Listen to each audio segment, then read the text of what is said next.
the Trevor Jackson Podcast.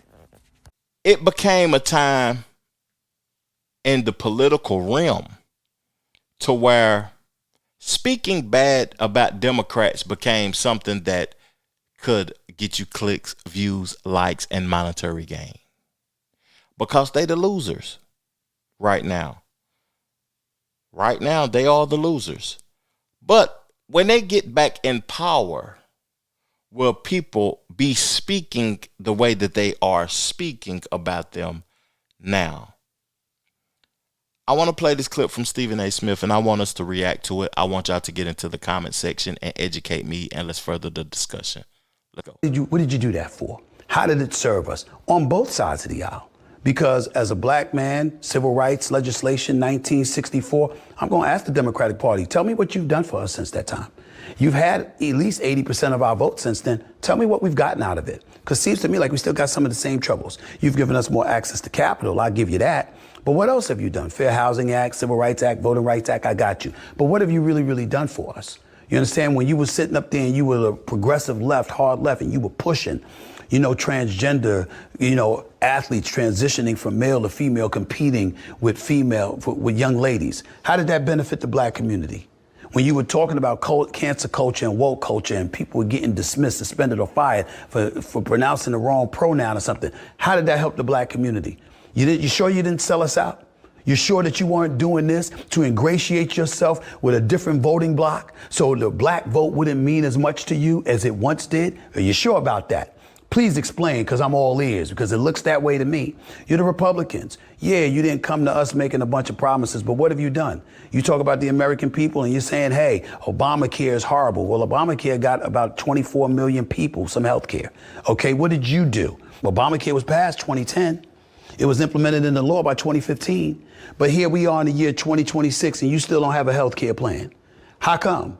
What you been dragging your feet about? What you gonna do about it? You keep talking. Yeah, you're talking about the border. Yeah, the border needed to be closed, but that was because Biden opened it. If Biden had it opened and followed Obama, who deported more people than Trump did, in Obama's term in office, over 3.1 million people were deported.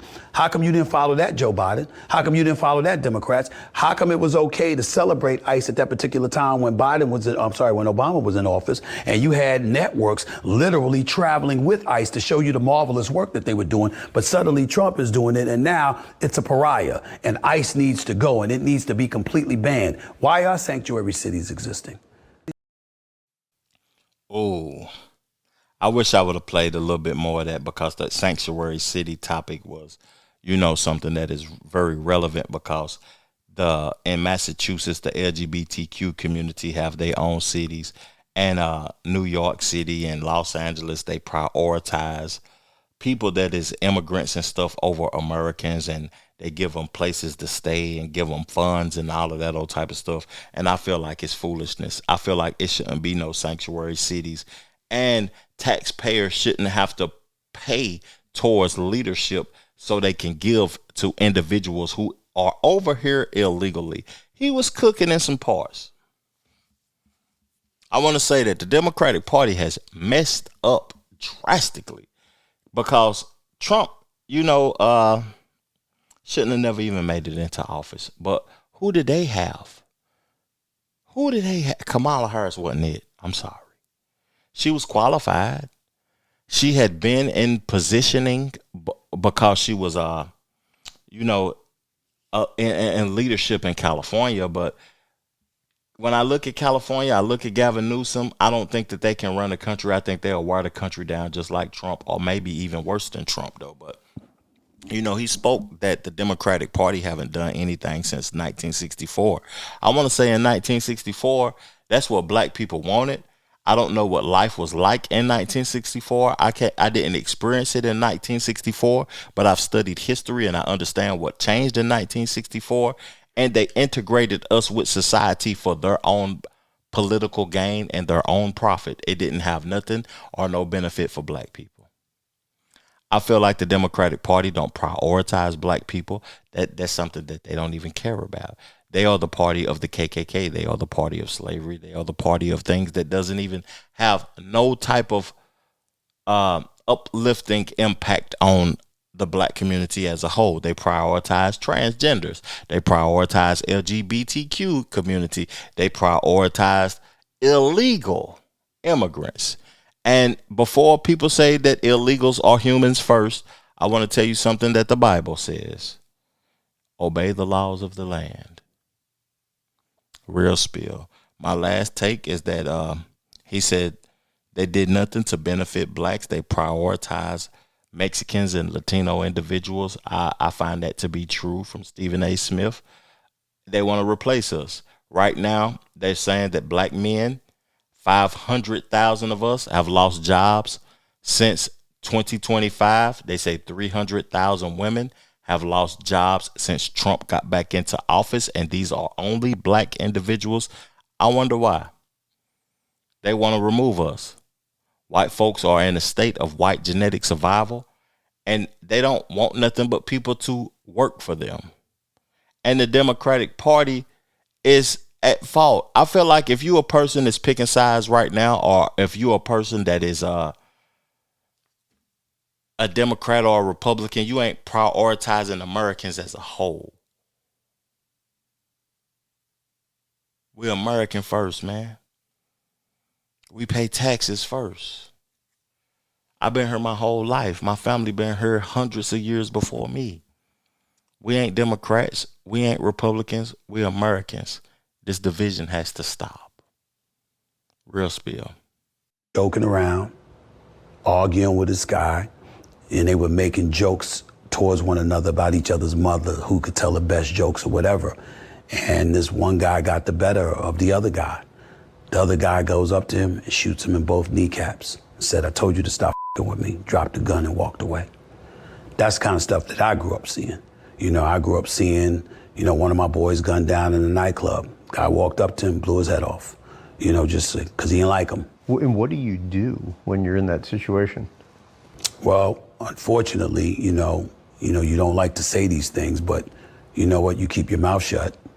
People talk about snitching, no snitching or whatever, but, you see something like that, you open your mouth, you might be next. And so that's the kind of environment we grew up in. Again, it wasn't pervasive to the point where it happened all the time, but it happened enough where you knew who you were dealing with. You saw, one of my boys, his house got shot up, and his little sister, 5 years old, got killed because they were after him, because it was a territorial battle. It was my territory here. I want to be here. This is what you're doing. You on this block. Next thing you know, they roll up in your house and they're driving by and they shoot through the window and they killed his 5-year-old sister. This is the kind of stuff that I grew up seeing, not every day, not every week, but it's happened. There's a few dead bodies that, was around us and stuff like that. And you kind of learn what to avoid. You got to learn when to speak, when not to speak, who to speak to and when. You see 5-0 and stuff like that. You get seen talking to the police. That's not a good look for you when you're growing up in the streets and you see some of the things that we've seen. And so all of those things are things that, contribute to your mindset, what your...